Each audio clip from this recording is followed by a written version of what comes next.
Folks at home, welcome back to the Crimson Oak Pond, home of the aggressive tiger bass. And their aggression is going to be on full display here because we've had some really exciting things happen at the 5-acre pond. And over the past couple of years, I've learned that the water clarity really dictates their mood and feeding habits. And as we've seen, when we come out of the winter months, the water can be crystal clear, but then in the spring, we fertilize the pond to get that good algae bloom, which turns the water olive green. And it typically stays like this until around the middle of the summer. And what's happened the past couple of years in the peak of the summer is that the zooplankton begins feeding on the phytoplankton, and we begin to see that water shift from the olive green color to more of a dark brown color. And this is what you'll see most ponds look like throughout the US most of the year. But we've had a period of 2 to 3 weeks each of the past 2 years where there's an abundance of that zooplankton, and it turns the pond almost a chocolate brown. It makes the pond look like we recently had a flood that muddied up all the water, although that's not the case. And this process doesn't harm the fish, but what I have noticed is during that 2 to 3 week period, it definitely seems to affect the bass's feeding habits. They seem to be a lot more sluggish, and during this time we're not seeing a lot of topwater activity and that typical aggressiveness we see out of the tiger bass. So I'd always been just chalking this up to the dog days of summer, and just assumed the bass were sitting down there in the deep, cool water. Well, what happened this past week was very interesting. So I would say we've had an above average amount of rainfall this past June, which had the pond level completely full. And then this past week, we had a couple more thunderstorms come through and dumped a lot of heavy rain, which washed a lot of that plankton bloom down the overflow pipe, because all of the plankton typically sits at the top of the water column. And it had the exact opposite effect of what you would expect.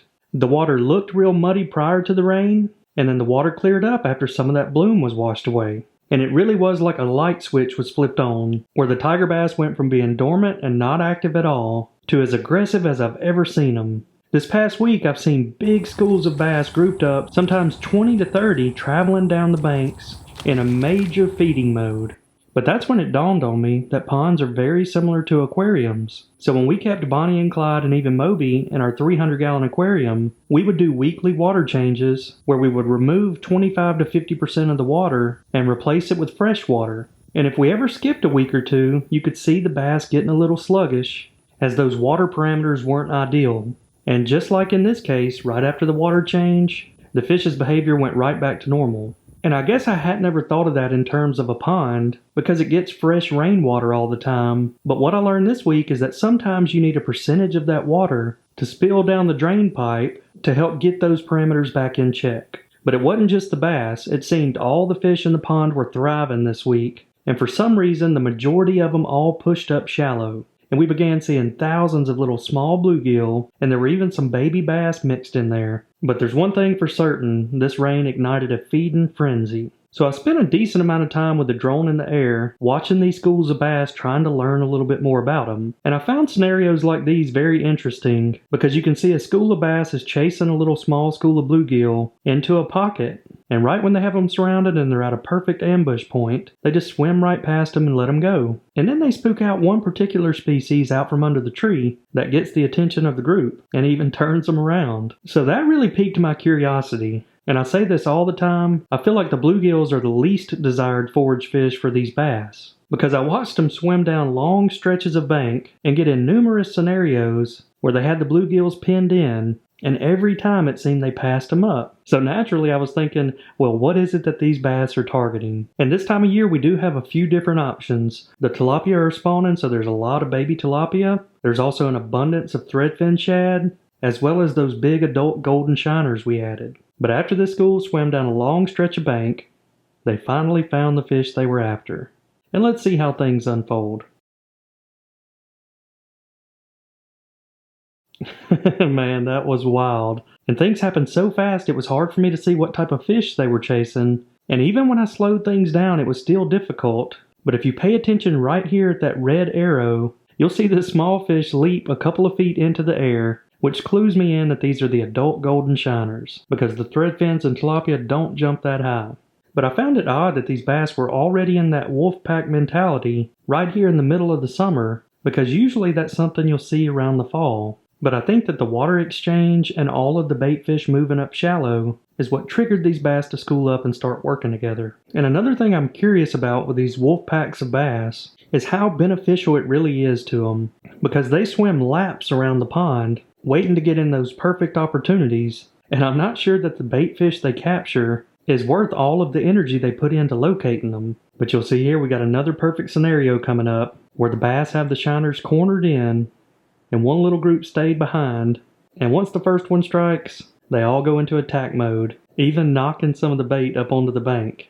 But it has been really fun watching some of these schools of bass, and some of these schools actually have some big bass mixed in them. And when you think of schooling fish, that's typically a trait of a younger bass because they hadn't homed in all their skills yet, so working with others gives them a little bit better advantage. But I'm seeing some 3 to 4 pounders in these schools, which also makes me wonder if that's just a trait of the tiger bass, as 50% of their genetics are northern strain, which have a lot more of that schooling aggressive behavior. Because you're not going to see big schools of Florida strain bass as often. They're much more likely to go sit down by a log and let the bait come to them. But I have to admit, this week has probably been the most exciting since we built the pond. It doesn't matter what time of day it is, there's been fish activity everywhere. Multiple schools and big topwater strikes, and as a pond owner, that's what you want to see. There's another one of them big shiners leaping out of the water, and almost escaped, but he might have got him right there at the end. And I finally got a good close-up look at the golden shiners. You can see they're long and slender, and not as dark as the bluegills and other bait fish. But I finally found a good comparison. Take a look at the size of the fish in this school. Most of these are in that 1.5 to 2.5 pound range. And look right over here, and now compare that with this bigger bass that's probably pushing 5 pounds. And what's the one thing that stands out? The big bass is sitting there, barely moving a fin, letting all the bait come to him, while those schoolers are exerting all of that energy out on the hunt. So I think it's safe to say they may not gain a lot of weight from schooling up and chasing bait around, but it sure is fun to watch. Got him. Alright, now we're back here at the backyard pond, and I was filming some ducks flying by when I noticed something lurking out there in the water, and look who the newest member of this pond is, Mr. Alligator. So the reason I came out is because I knew that the fish feeder was about to go off, and I came down to watch some of those bluegills and turtles feed. And at this point the alligator was keeping his distance, probably because I was standing out on the dock. But I know that these noises are tempting to him because nothing draws an alligator in quite like splashing water. So I wanted to back away and see what happened, and as soon as I did, he came on a straight line right over there to the dock to investigate those splashes. And this looks like somewhat of a young alligator, but I'm no alligator expert, and we've never really had them in any of our ponds before. Look at this guy trying to shrink down and hide from me. Whenever he shows his full body on the surface like that, he's a little bit bigger than I thought he was. But outside of being a threat to little kids hanging out around the pond, what do you guys think about alligators? Are they fast enough to catch fish like the bluegills? Or what's their primary food source? And what's this guy trying to eat in this pond? If you got experience with gators, give me some ideas in a comment down below. But I'm not very surprised that this alligator showed up in the pond, because we're not that far from the Mobile Delta. Alright, now that the shop build is complete, let's take a quick look at how the rooms turned out. So the first room was designed as a hangout area. We got some couches and TVs, and even a spot for Mr. Oliver to go to sleep. But if you hadn't seen this before, check out this glass case stringer mount, and it's an old one, but one of my favorites. So I caught these 4 bass all in the same week back when I was in college, and I got the taxidermist to do a replica stringer mount, and the idea I had in mind was to make it look like I had just hoisted all of these big bass on a stringer directly out of the pond, and you can see the moss with the little droplets of water to make it look like it was fresh out of the pond. It's even got the lily pads. Man, the devil's in the details. And this has got to be one of my all-time favorite mounts. And we got one other bass mounted in here with some lily pads and vegetation. In another life, I would have loved to have been a taxidermist. But that's all we've got in this room for now. Let's go check out the other room. And this room has that log cabin vibe with those wooden accent walls. We even have some art put up from the Cedar Falls pond build, as well as a small desk and office space. And that's one of my favorite shots from day 3 of the Cedar Falls build. That's a quick little before, and there's the after. So I'm happy with the way this room turned out, but you can tell there's one thing we're missing, and that's a mattress. But not for long, because we just had a shipment come in from Brooklyn Bedding. And I'm pretty impressed that the entire mattress is inside of this box. So we're going to take it out, unroll it, and let it inflate. And I'll have to admit I was a little skeptical at first, because I couldn't see how this was going to turn into a king-sized mattress. But you all know I just recently moved, which included moving a lot of big mattresses from the old house to the new one. And I can say without a doubt, this is the easiest way to move a mattress. You just gotta take the plastic wrapping off, let it get back to its original form, and then it's inflation time. So I was very impressed with Brooklyn Bedding's delivery system. It's like you plant a seed and watch it grow. But the first thing I did was take a short sleep quiz, and I'm happy they had that because today there are so many different options when it comes to mattresses. But after I listed out those sleep preferences, they picked out the best mattress for me, which is the Aurora Luxe Soft with a pillow top. And folks, I've been sleeping on this for about a month now, and the best way I can describe it is it's like you're sleeping on a frosted cloud. So it's extremely soft, but the one thing that really impressed me is how cool it was to the touch. And with this heat we have in the South right now, there's nothing better than sleeping on a nice cool mattress at night. And as you get a little older, you realize just how important a good night's sleep is. So I've got to give this mattress a 10 out of 10. It's got the easy delivery and installation with a soft and cool touch. And they even offer a 120-night sleep trial with a limited lifetime warranty. So do me a favor, folks, and head over to brooklynbedding.com/BamaBass, and you can get 30% off your mattress by using code BamaBass. Because after all, nothing really compares to a good night's sleep. But don't just take it from me. Mr. Kitten would also tell you that a good night's sleep improves your mood, memory, and concentration, and reduces stress and can even reduce the risk of chronic diseases. It can also help you maintain a healthy weight, as well as supporting your immune system. So take Mr. Kitten's advice and find that perfect mattress for you. Alright, now let's head over to the 20,000-gallon waterfall pond that we call Cedar Falls.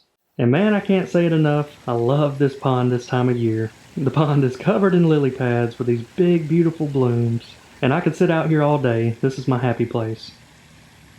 Today I've been hanging out over here watching these bass fry. We got at least a dozen or so of these guys that hatched in here this spring. Right now they're a couple inches long. We got more lilies blooming up here with Truman at the wetland filter, even some pink and purple lilies. But I just love how this pond lures all the nature in. We got the bees and butterflies out here just living their best life.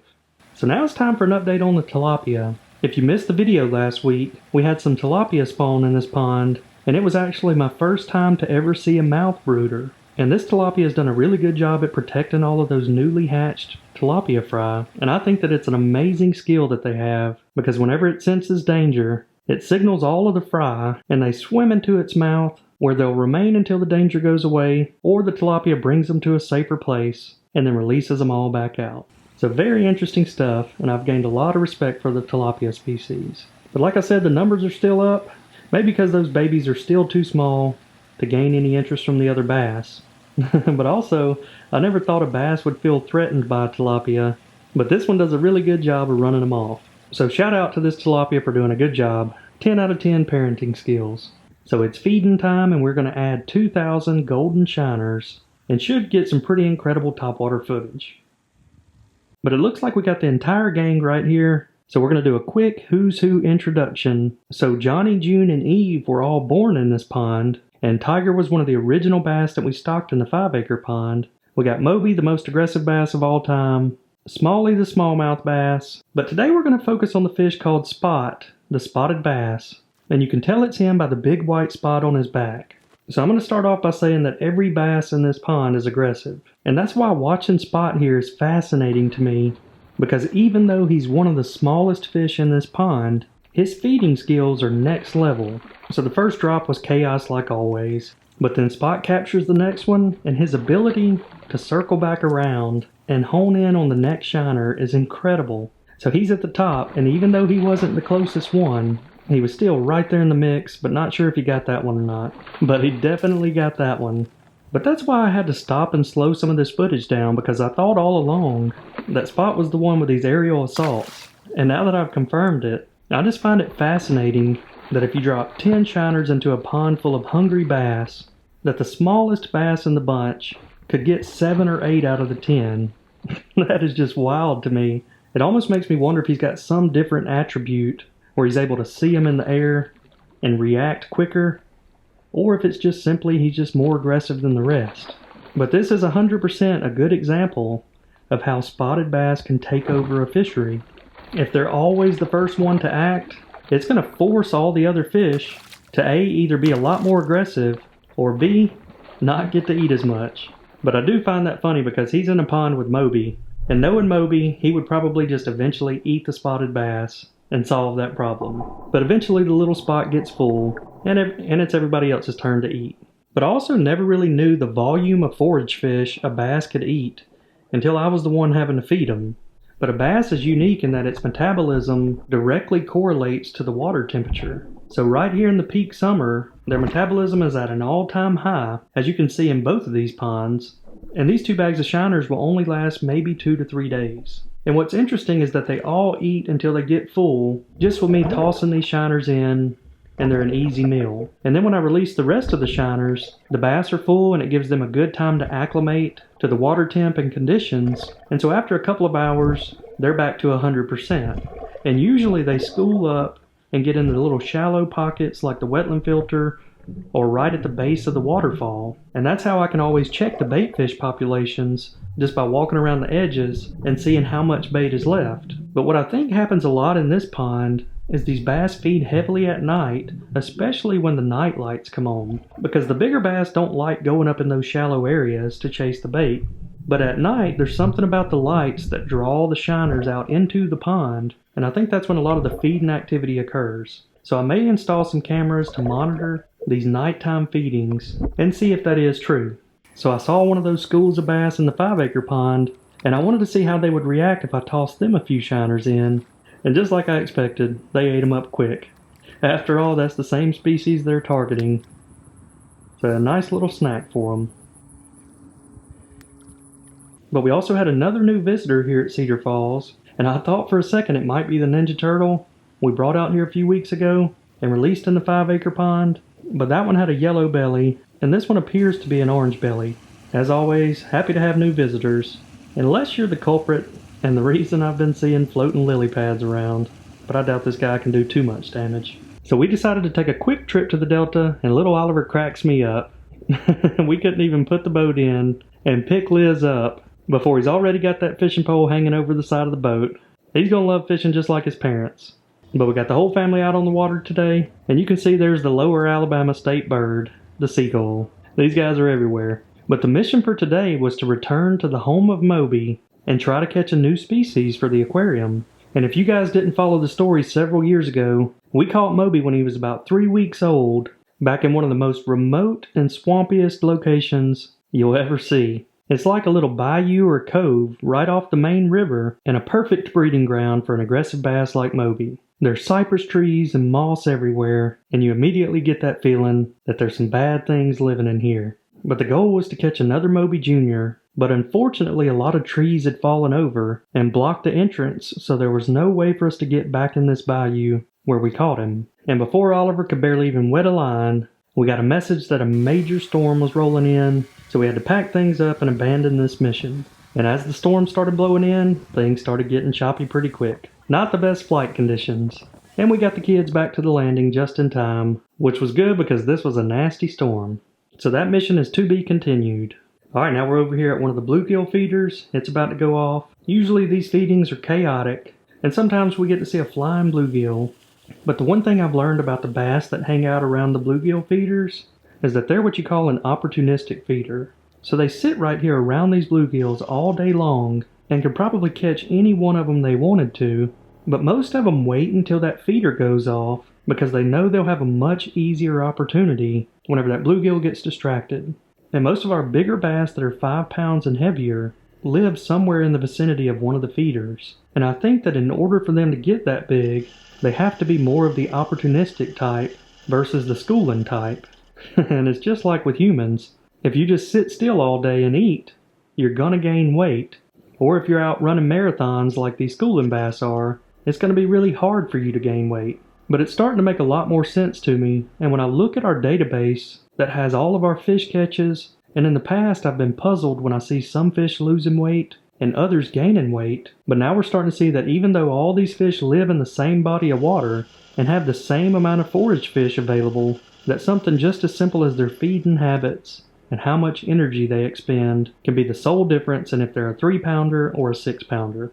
But these bass aren't the only opportunistic feeders. That osprey's the same way. He capitalizes on the chaos. But one other thing I learned this week is we have an extremely healthy population of bluegills. If you take a lap around the pond, all of the shallow banks are covered with small bluegills in varying sizes. And that means we had a successful spawn, which is great. Now let's go check in on the Bonnie's Bayou camera. Man, look at the neck on that one. I don't see how he fits a fish down it. There's another Mr. Longneck. And I can't tell for sure, but it kind of looks like he caught a baby bass. It could be one of those shiners, but the shape of its tail kind of looks like a bass. And look who decided to stop by right at sunset. Mr. Cardinal, hitting the buffet before it gets dark. And it's kind of interesting that not a lot of birds stop by this particular feeder that's got the camera built in. Maybe it doesn't look natural, but every so often we'll have a visitor come by. I may need to relocate the camera, maybe put it in a tree or something that's a little more natural. But you can see he got caught up in the storm. I think everybody got wet this week. Alright, now it's time to check in on the squirrel house. You never know what you're going to see, but it looks like we're starting off with a new raccoon. And it looks like this may be his first time visiting the house, the way he's sniffing around. And this bird is starting to become a regular, but he better watch out for Mr. Kitten. And we got Chip the squirrel. He's always hesitant about coming in. But like always, the nights belong to Gus Gus. I think it's time we do a little housekeeping, because it's gotten a little messy in here whenever he built the nest. So I may have to go in there and clean things out for him. But take a look at this. We found an egg over by a wood pile. It's a little bit larger than a chicken egg, but it was only a single egg, and I'm guessing that maybe whatever laid it lives right under there. So I'm not sure if it was a turtle. I don't know. If you guys have any ideas, leave it in a comment down below. Alright, now time for the fun part. We're about to catch a few of these bass and scan them with a pit tag scanner to see how big they've gotten. And since they're on that shad bite, we're going to use a swim jig and a popper. And it shouldn't take long. They're about as aggressive as they've ever been.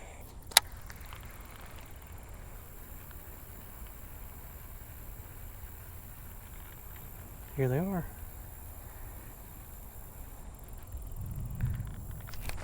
Got him. Got him on the swim jig. Could be talon marks right there. Kind of looks like a Osprey tried to get this one. Alright, this fish has been caught 5'6", 9975, and it weighs 2.24 pounds. Alright, this fish is named Cypress, and it's the 5th time we caught him, and he weighs exactly the same amount as he did when we caught him at the end of May. You can tell Cypress is a schooler.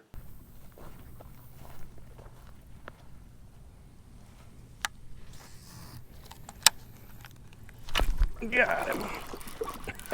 Good one too. Listen to him busting right there. I didn't see that particular fish, but I saw another one right there with him. But this one turned out to be bigger. Alright, this one has been caught. 2233540. Weighing in at 3.15 pounds. And this fish is named Finley. Probably a female bass. Gained a little bit of weight since we did the survey back in the spring. Alright, here's that big group.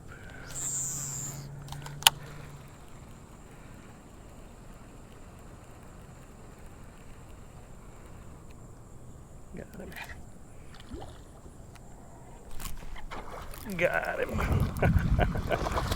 Got me one of them schoolers. Alright, I'm using a different scanner because the battery died on the other one. This fish has been caught 2232853, and it weighs 2.46 pounds. And this fish is named Gil, the 5th time we've caught him, and he likes to eat a variety of baits and hang out around the feeders.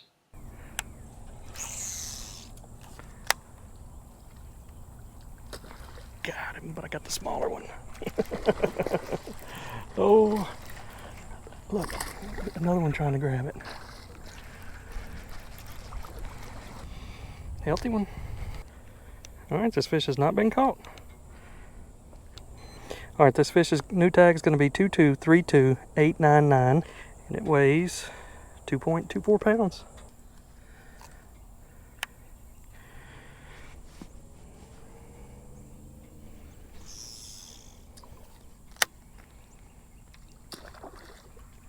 Man, the smallest of the bunch keeps getting it. Alright, this little guy's been caught. 570579, weighing in at 1.89 pounds.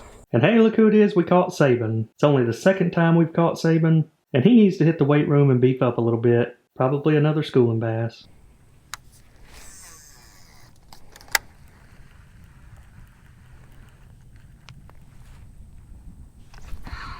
Got him. Little. This guy's not been caught. His new tag's going to be 2232301. Weighing in at 152.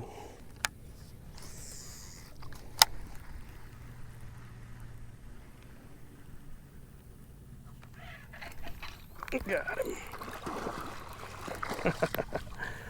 Another good one. Alright, another one that has not been caught. This new tag is going to be 2232297. Weighing in at 2.07 pounds. So I was over here checking out my oak trees, and unfortunately, we got some more leaf eaters on our hands, and these caterpillars will do a number on these oak leaves. I think they can wipe them out in just a short amount of time, so we either have to spray them or feed these guys to the fish. Alright, now let's take a look at some of our crops. We got the sunflowers that just started blooming. I know Liz and Sarah are going to be happy. And the birds are also going to be happy because our brown top millet is starting to put on seeds. You can see some of them turning brown. That's when they like to get in here and eat them. And we got sunflowers over here for days. And caterpillars for days. These guys are everywhere.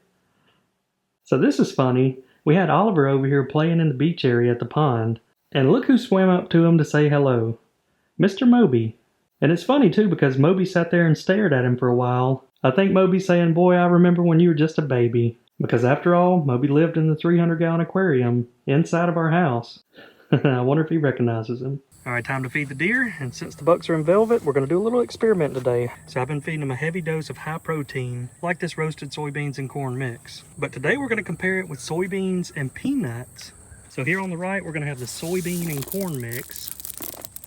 That's roasted soybeans. But in this batch, we're going to have soybeans, peanuts, and corn. So you all know this started out as a peanut farm. We know the bucks love them.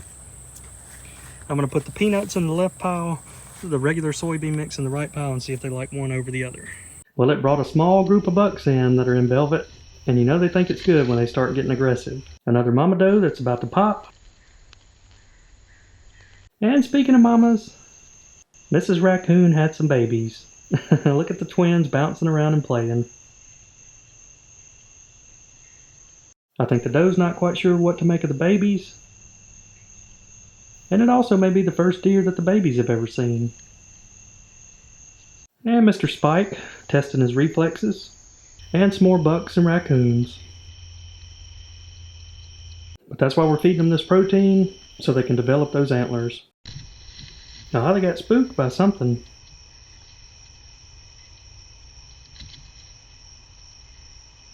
Hey, there's Flip Flop, the floppy-eared doe. Good to see her come back around. And one of these two types of feed brought in a big group of them. If I had to guess, I'd say it's probably the peanuts. And more raccoons and young deer hanging out. The young buck taking a selfie. And the baby's coming back to feed at night. It's almost like spring is in the air. We should have fawns here soon. There's a good close-up. I think he approves.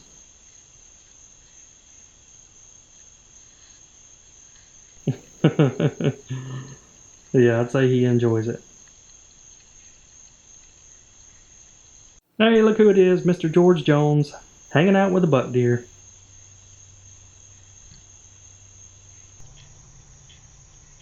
And a little bit more aggression. And one last group of bucks. So overall, I'd say the wildlife liked both of these feeds. Alright, if you made it this far in the video, make sure to hit that subscribe button to follow along with all of our ponds, wildlife, and aggressive tiger bass. But I hope y'all enjoyed this one, and we will see you all next time.